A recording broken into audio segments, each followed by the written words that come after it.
Dear brothers and sisters, very good morning. ఈరోజు నేను మీకు మరొక సెట్ వర్డ్స్ దానికి సంబంధించిన వివరణ నేను చెప్పబోతున్నాను. మీ యొక్క ప్రోత్సాహంతో, మీ సపోర్టుతో, మీ ఎంకరేజ్మెంట్తో నేను ఇదివరకే కొన్ని current affairs, idioms and phrases, తర్వాత మొన్నటి వరకు పార్లమెంటరీ వర్డ్స్ 10 సెట్స్ కూడా చేయడం జరిగింది. అదంతా మీ ప్రోత్సాహ బలమే. నన్ను ఇంకా ఇలా ప్రోత్సహిస్తే కనుక ఇంకా మంచి మంచి విషయాలు, మీకు పోటీ పరీక్షలకు అవసరమయ్యే ఎన్నో విషయాలు నేను చెప్పాలని నేను అనుకుంటూ ఉన్నాను. నేను చేసిన ఈ వీడియోలను చూడాలనుకుంటే కనుక కింద ఉన్న ఆ లింక్ని టచ్ చేస్తే నేను చేసిన వీడియోలన్నీ మీకు మీరు వాటిని చూడవచ్చు. ఈరోజు ఈ అంతర్జాతీయ సూచీలు, నివేదికలు, వీటి పరంగా అంటే ఈ సూచీలు అంటే ఏమి, నివేదికలు అంటే ఏమి అంటే ఈ సూచీలు అనేటివి ప్రపంచంలోని దేశాలన్నిటిలో కానీ, లేకపోతే ఒక దేశంలో రాష్ట్రాలలో కానీ కొన్ని ఈ రంగాలలో ఈ కొన్ని అంశాలు పరిగణనలోకి తీసుకొని కొన్ని సూచీలు తయారు చేస్తారు. ఈ సూచీలలో ఏ దేశం ఏ స్థానంలో ఉంది, లేకపోతే ఒక దేశంలో ఏ రాష్ట్రం ఏ స్థానంలో ఉంది అని మనము తెలుసుకోవచ్చు. ఈ సూచీలు రకరకాల అంశాలలో కొన్ని ప్రముఖ సంస్థలు దీన్ని తయారు చేస్తాయి. కొన్ని ఈ అంశాలను పరిగణనలోకి తీసుకొని కొన్ని అంశాలను వాళ్ళు లెక్కలోకి తీసుకొని వాళ్ళు ఈ సూచీలు తయారు చేస్తారు. ఈ సూచీలు తయారు చేస్తే మనం ఈ సూచీలు గమనించినట్టయితే ప్రపంచంలోని వివిధ దేశాలు ఏ రంగంలో ఏ స్థానంలో ఉంది, మంచి స్థానంలో ఉందా, లేకపోతే ఇంకా అభివృద్ధి చెందే స్థాయిలో ఉందా అని మనం తెలుసుకోవచ్చు. లేదా మన దేశంలో ఉండే రాష్ట్రాల మధ్య కూడా ఈ సూచీలు మనం గమనించినట్టయితే కనుక వాటి స్థానము మనము తెలుసుకునే అవకాశము ఉంటుంది. ఆ నివేదికలు ఉంటాయి. ఆ నివేదికల ద్వారా వాటి స్థాయిని మనము తెలుసుకోవచ్చు. మొదటిది మానవ అభివృద్ధి సూచి. దీనిలో భారత్కు 131 స్థానము దక్కింది. ఈ మానవాభివృద్ధి సూచి అంటే హ్యూమన్ డెవలప్మెంట్ ఇండెక్స్ అంటే HDI, హ్యూమన్ డెవలప్మెంట్ ఇండెక్స్. ఇది 189 దేశాలకు లెక్క కడితే మన భారతదేశానికి 131 స్థానానికి పరిమితమైంది. గతంలో పోలిస్తే ఒక స్థానం దిగజారింది. గత సంవత్సరపు జాబితాలో భారత్ 129వ స్థానంలో నిలిచింది. ఈ జాబితాలో నార్వే మొదటి స్థానంలో నిలిచింది. ఆ తర్వాతి స్థానాల్లో వరుసగా ఐర్లాండ్, స్విట్జర్లాండ్, హాంకాంగ్, ఐస్లాండ్ ఉన్నాయి. ఈ హ్యూమన్ డెవలప్మెంట్ ఇండెక్స్లో అట్టడుగున పూర్తి కింది స్థాయిలో ఉన్న 5 దేశాలు ఏవంటే బురుండి, దక్షిణ Sudan, ఛాద్, central African republic, Niger. తర్వాత భారత్ 131 స్థానంలో ఉంది. భారత్ కంటే కాస్త మెరుగ్గా భూటాన్ 129వ స్థానంలో నిలిచింది. బంగ్లాదేశ్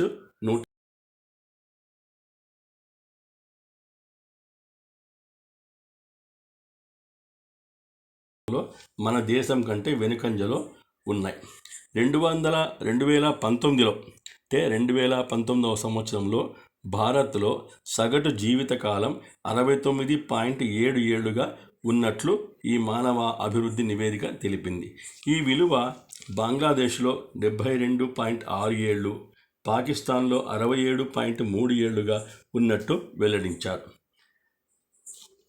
అసలు ఈ దేశాలకు ఈ ర్యాంక్ కేటాయించడంలో ఏమేం అంశాలు పరిశీలిస్తారు, ఏ అంశాలు పరిగణలోకి తీసుకుంటారంటే ఆరోగ్యకరంగా ఎక్కువ కాలం జీవిస్తున్నారా లేదా, వారి ఆ మనుషుల యొక్క ఆయు ప్రమాణం ఎలా ఉంది, దాని ఆధారంగా లెక్కిస్తారు. నెక్స్ట్, విద్యావంతులు కావడం, అక్షరాస్యత, పాఠశాలలో చేరిక, ఇవన్నీ కూడా మనం లెక్కలోకి తీసుకుంటారు. అక్కడ ఉండే నమోదైన పిల్లలంతా పాఠశాలలో చేరుతున్నారా, ఆ పాఠశాలలో కంటిన్యూ అవుతున్నారా, అక్షరాస్యత శాతం ఎలా ఉంది, ఆ పాఠశాలలో చేరిన పిల్లల చదువు ఎలా ఉంది అనేది వాళ్ళు పరిగణలోకి తీసుకుంటారు. నెక్స్ట్, ఉత్తమ జీవన స్థాయి కలిగి ఉండడం, అంటే వాళ్ళ కొనుగోలు శక్తి, వాళ్ళు ఏమేమి వస్తువులు కొంటున్నారు, వాళ్ళు ఎలా తింటున్నారు, వారి ఆదాయము, ఇవన్నీ కూడా లెక్కలోకి తీసుకుంటారు. ఈ హ్యూమన్ డెవలప్మెంట్ ఇండెక్స్ను మొట్టమొదట పాకిస్తాన్ ఆర్థిక శాస్త్రవేత్త మహబూబ్ ఉల్ హక్ అభివృద్ధి చేశారు. అంతకుముందు ఇది లేదు. ఆర్థికవేత్త, పాకిస్తాన్ యొక్క ఆర్థికవేత్త ఈ హ్యూమన్ డెవలప్మెంట్ ఇండెక్స్ను మహబూబ్ ఉల్ హక్ ఆయన అభివృద్ధి చేసినారు. దీనిలో ఈ మానవ అభివృద్ధిలో 3 మౌలిక అంశాలు మనం గమనించాలి. అంటే ఆరోగ్యకరమైన సుదీర్ఘ జీవనము, విజ్ఞానం అందుబాటు, సరైన జీవన ప్రమాణాలు, తర్వాత దేశాల సామాజిక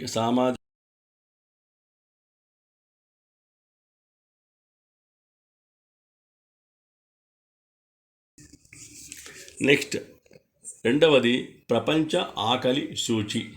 ఈ సూచీలో భారతదేశానికి 94వ స్థానం దక్కింది. 107 దేశాలకు లెక్కగట్టినారు ఈ సూచీని. 2020 సంవత్సర ప్రపంచ ఆకలి సూచీలో 107 దేశాలకు గాను భారత్ 94వ స్థానంలో నిలిచింది. అయితే అధిక ఆదాయం గల దేశాలను, అతి తక్కువ జనాభా ఉన్న దేశాలను ఈ సూచీలో మాత్రం చేర్చలేదు. ప్రధానంగా ఈ ఆకలి సూచి తయారు చేయడానికి 4 కొలమానాలు ఆధారంగా చేసుకున్నారు. అవేవంటే పౌష్టికాహార లోపం, తర్వాత పిల్లల్లో నిస్సత్తువ, పిల్లల్లో ఎదుగుదల లోపం, శిశు మరణాలు, ఈ 4ంటిని ఆధారంగా చేసుకొని ఈ సూచీని తయారు చేసినారు. అంటే ఈ హంగర్ ఇండెక్స్లో ముఖ్యంగా ప్రధాన అంశాలు అంటే అనేక మంది ప్రజలు ఆకలితో అలమటిస్తున్నారు. తర్వాత ఈ పౌష్టికాహార లోపంతో ఎక్కువ మంది బాధపడుతున్నారు. ఎత్తుకు తగ్గ బరువు లేరు. చాలామంది 5 ఏళ్లలోపు చిన్నారులు చాలామంది మృత్యువాత పడుతున్నారు. ఎత్తుకు తగ్గ బరువు ఉండరు. తర్వాత ఈ వయసుకు తగ్గ హైట్ ఎత్తు కూడా ఉండరు. అందరికీ ఆహారం పంపిణీ విధానంలో లోపాలు, ప్రభుత్వ యంత్రాంగం నిర్లక్ష్యపూరిత వైఖరి, పర్యవేక్షణ సరిగా లేకపోవడము, పౌష్టికాహార లోపాలు, సమగ్రమైన ప్రణాళిక లేకపోవడము, ఇవన్నీ కూడా ఈ పరిస్థితికి కారణాలు. ఉత్తరప్రదేశ్, మధ్యప్రదేశ్,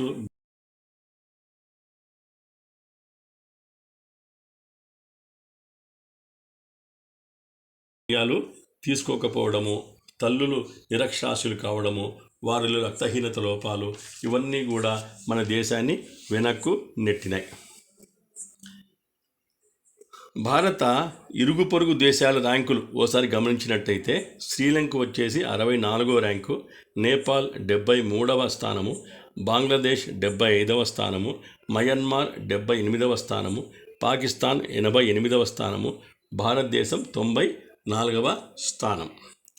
కింది స్థాయిలో పూర్తి అట్టడుగు స్థాయిలో ఉన్న దేశాలు ఏమంటే మొజాంబిక్ 103వ స్థానము, హైతీ 104వ స్థానము, మడగాస్కర్ 105వ స్థానము, తైమూర్ 106వ స్థానము, ఛాద్ 107వ స్థానం.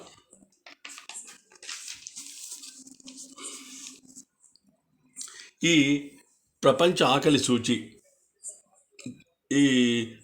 దీనిని 2020 సంవత్సరం అక్టోబర్ 17న విడుదల చేస్తారు. జర్మనీకి చెందిన ఒక ప్రముఖ సంస్థ ఈ సూచీని విడుదల చేసింది. ఈ సంవత్సరం విడుదల చేసిన సూచి 14వ సూచి. ఇది తయారు చేయడానికి పరిగణలోకి తీసుకున్న అంశాలు ఏమంటే పౌష్టికాహార లోపము, పిల్లల్లో ఎదుగుదల, 5 ఏళ్లలోపు పిల్లల్లో ఎత్తుకు తగ్గ బరువు లేకపోవడము, మాతా శిశు మరణాలు వంటి అంశాలు పరిగణలోకి తీసుకొని ఈ సూచీని రూపొందిస్తారు. నెక్స్ట్, ప్రపంచ బహుళకోణ పేదరికపు సూచి, అంటే multi dimensional poverty index, multi dimensional poverty index 2020. ఇది జూలైలో విడుదల చేశారు. ఈ బహుళ కోణపు పేదరికపు సూచి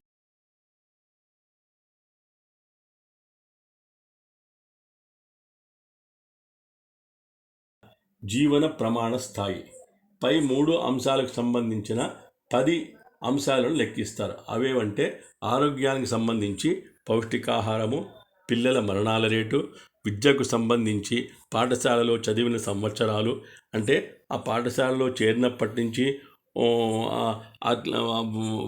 అబ్బాయి అట్లే చదువు కొనసాగిస్తున్నాడా లేకపోతే మధ్యలో డ్రాప్ అవుట్ అవుతున్నాడా అవి కూడా గమనిస్తారు. పాఠశాలకు హాజరైన రోజులు, జీవన ప్రమాణాలకు సంబంధించిన వంటకు వాడే ఇంధనము, పారిశుధ్యము, తాగునీరు, విద్యుత్తు, గృహవసతి, ఆస్తులు ఇవన్నీ కూడా ఉన్నాయి. ఇందుకు పరిగణలోకి తీసుకున్న సూచికల్లో 1/3 ప్రజలకు అందకపోతే, అంటే ఇవి చెప్పిన వాటిలో కనీసం 1/3 ప్రజలకు అందకపోతే వారిని బహుళ కోణ పేదరికంలో ఉన్నట్లు భావిస్తారు. అంటే మల్టీ డైమెన్షనల్ పావర్టీ ఇండెక్స్ 2020లో భారతదేశము స్థాయి 94.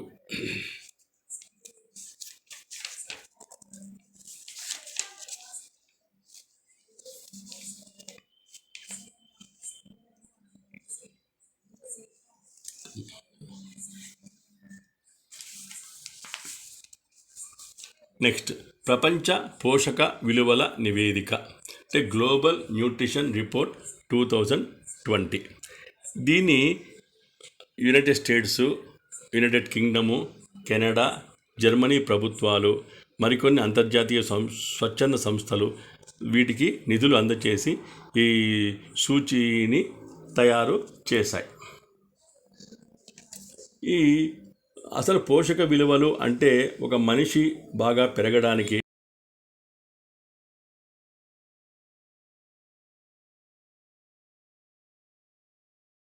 పెంచుకోవడానికి బలమయ్యే అవసరమయ్యే ఆహారాన్ని పోషక విలువల ఆహారం అని అంటారు. అసలు పోషక విలువల లోపము అంటే ఏమి?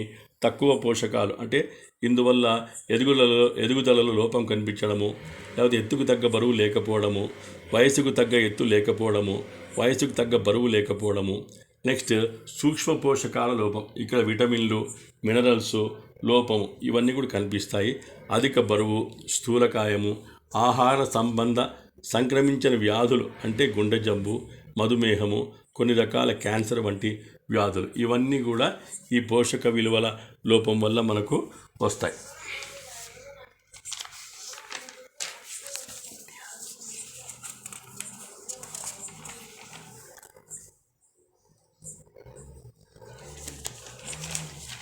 తర్వాత ఇంకొక ముఖ్య విషయం ఏమంటే 2025 నాటికి ప్రపంచ పోషక విలువల లక్ష్యాలను చేరుకోలేని 88 దేశాలలో భారతదేశం కూడా ఉంది.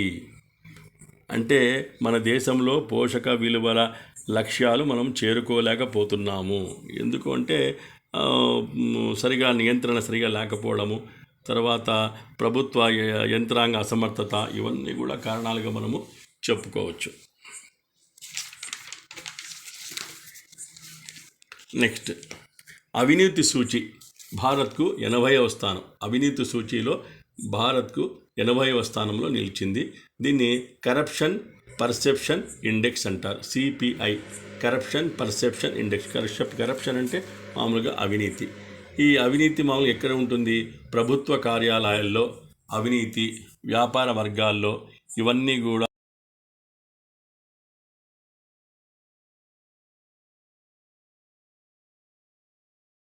డెన్మార్క్, న్యూజిలాండ్ తొలి స్థానంలో ఉన్నాయి. ఫిన్లాండు, సింగపూరు, స్వీడను, స్విట్జర్లాండ్ వంటివి మొదటి 10 స్థానాల్లో ఉన్నాయి. భారత్తో పాటు చైనా, బెనిన్, ఘనా, మొరాకోలు 80వ స్థానంలో ఉన్నాయి. ఈ సూచీని రూపొందించడంలో 0 నుంచి 100 వరకు స్కేల్ తీసుకున్నారు. 0లో ఉన్న దేశము అత్యంత అవినీతి దేశాలుగా, 100లో ఉన్న దేశం అవినీతి రహిత దేశంగా పరిగణిస్తారు. 2018లో 78వ స్థానంలో ఉండగా అది 2019లో మన భారతదేశ స్థాయి 80కి దిగజారింది. ఎందుకంటే భారతదేశంలో అవినీతి నిర్మూలన కష్టమైన వ్యవహారమని నివేదిక పేర్కొంది. అంటే పారదర్శకత లేని రాజకీయ పెట్టుబడులు, నిర్ణయాలు తీసుకోవడంలో ప్రలోభాలు, ఇవన్నీ కూడా ఇందుకు కారణాలు. ఇప్పుడు మొదటి 5 స్థానాల్లో ఉన్న దేశాలు తక్కువ అవినీతి, లెస్ కరప్షన్ ఉండే దేశాలు ఏవంటే Denmark, New Zealand, Finland, Singapore, Sweden, Switzerland. ఇక అతి ఎక్కువ అవినీతి ఉండే దేశాలు 5 ఏవంటే వెనిజులా, యెమెన్, సిరియా, దక్షిణ సూడాన్, సోమాలియా. భారత్ పొరుగు దేశాలు, ఈ అవినీతి సూచీలో భారత్ పొరుగు దేశాలు ఏ స్థానం ఉన్నాయంటే భూటాన్ 25వ స్థానము, చైనా 80వ స్థానము, శ్రీలంక 93వ స్థానము, నేపాల్ 113వ స్థానము, పాకిస్తాన్ 120వ స్థానము, మయన్మార్ 130వ స్థానము, బంగ్లాదేశ్ 146 స్థానాల్లో ఉన్నాయి.